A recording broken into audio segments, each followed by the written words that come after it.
Peter स्कली बच्चों की अश्लील टॉर्चरस वीडियो डार्क वेब पर बेचता था और लोग ऐसी रूह कपाने वाली वीडियोस को लाखों डॉलर्स में खरीदते थे। ऑस्ट्रेलिया में रहने वाला पीटर स्कली, जिसके चेहरे पर मासूमियत और अंदर शैतान का बसेरा था, उसके पड़ोसी हमेशा उसे थोड़ा अजीब मानते थे, लेकिन कोई सोच भी नहीं सकता था कि वो इतना खतरनाक था। 2011 में उसने अपनी बीवी और बच्चों को छोड़ दिया और एक शुगर बेबी के साथ रहने लगा। शुगर बेबी मतलब जब एक कम उम्र की महिला किसी अमीर बुढ़े आदमी की बेबी बनकर रिलेशन में रहने लगे। लेकिन उसकी असली कहानी तो यहाँ से शुरू होती है। वो धोखेबाज था। उसने ऑस्ट्रेलिया में रियल एस्टेट में करोड़ों का घोटाला किया और जब पुलिस उसके पीछे पड़ी तो वो भागकर फिलीपींस चला गया। वहाँ उसकी मुलाकात हुई एक एस्कॉर्ट से जिसका नाम था कार्मिन एल्वारेस। पहले तो वह बस उसे पैसे देकर अपनी भूख मिटाता था, लेकिन धीरे धीरे उसने कार्मिन की गरीबी का फायदा उठाया, उसे अच्छी जिंदगी का लालच देकर अपना गुलाम बना लिया। वो उसे बुरी तरीके से टॉर्चर करता, मल्टीपल टाइम उसे सेक्सुअली एक्सप्लॉइट करता, एक्सप्लॉइटेशन के दौरान उसे पीटता, प्राइवेट पार्ट्स में शार्प चीजें डालता। पीटर बहुत चालाक था। वो मनोवैज्ञानिक खेल खेलकर उसकी सोच को खत्म कर चुका था। लेकिन पीटर यही नहीं रुका। उसने एक और लड़की को अपने जाल में फंसाया, लीजिल मार्गलो, जिसकी उम्र 14 साल थी। दोनों लड़कियां अब उसकी गुलाम बन चुकी थी, उसका हर हुक्म मानती थी और यहीं से शुरू हुआ पीटर स्कली का सबसे डरावना बिजनेस, नो लिमिट्स फन। इस बिजनेस में वो दोनों लड़कियां छोटे छोटे मासूम बच्चों को बहला फुसला कर लाती, जो गरीब थे, जिनके माँ बाप भी उन्हें खुशी खुशी छोड़ देते थे। पीटर पहले उन मासूमों को पॉर्न दिखाता, उन्हें अजीब अजीब चीजें करने पर मजबूर करता और फिर उनकी वीडियो बनाकर डार्क वेब पर बेचता। उसने ना जाने कितनी डरावनी फिल्में बनाई जहाँ बच्चों को घंटों तक टॉर्चर किया जाता। लेकिन सबसे खौफनाक कहानी थी 3 बच्चियों की, एक 12 साल की जिसका नाम बारबी था और दूसरी 11 साल की जिसका नाम लीजा था। वो दोनों 5 दिन तक पीटर की कैद में थी। उनके साथ जो हुआ, अगर वो मैंने आपको बताने की कोशिश भी की तो मेरा चैनल रिस्क में आ जाएगा। 5 दिन तक उन्हें टॉर्चर किया गया, उनके वीडियो बनाए गए और फिर उनसे ही एक गड्ढा खुदवाया गया। वो मासूम सोच भी नहीं सकती थी कि वो गड्ढा उनकी कब्र बनने वाला था। पीटर ने उन्हें बेहोश किया, शराब पिलाई, फिर जिंदा दफन करना शुरू कर दिया। लेकिन दफन करते समय उसे रियलाइज हुआ कि ये तो जिंदा है। फिर उसने उन्हें दोबारा बाहर निकाला और उसके बाद अगेन टॉर्चर करना शुरू कर दिया। कुल मिलाकर जब लड़कियां मरने की हालत में हो जाया करती थी, वो उनसे ही गड्ढा खुदवाता था और उन्हें उसमें दफन कर देता था। अब तीसरी लड़की, जिसका मैं नाम लेने जा रहा हूँ, उस लड़की की वजह से पीटर स्कली पकड़ा गया था। 2015 पीटर स्कली ने एक और वीडियो डाली, द डेजीज डिस्ट्रक्शन, जिसमें एक 18 महीने की डेजी नाम की छोटी सी बच्ची को उसने सेक्सुअली एक्सप्लॉइट किया। इस वीडियो को एक मैथ्यू नाम के लड़के ने खरीदा और अपनी वेबसाइट हर्ट टू पोर पर लीक कर दिया। यहाँ से पुलिस को पीटर के बारे में पता चला। मैथ्यू को पकड़ा गया और इस इन्फॉर्मेशन से पीटर स्कली तक पहुंचा गया। 20th of February,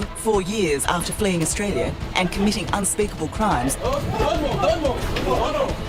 This is the moment Scully is caught. Give me your name. It's Peter Scully. What? It's Peter Scully. Peter Scully. We have 6 warrants for your arrest. Okay? Already, investigators believe they have a watertight case against this father of 2. Arrest के बाद Peter स्कली को उम्र कैद की सजा दी गई।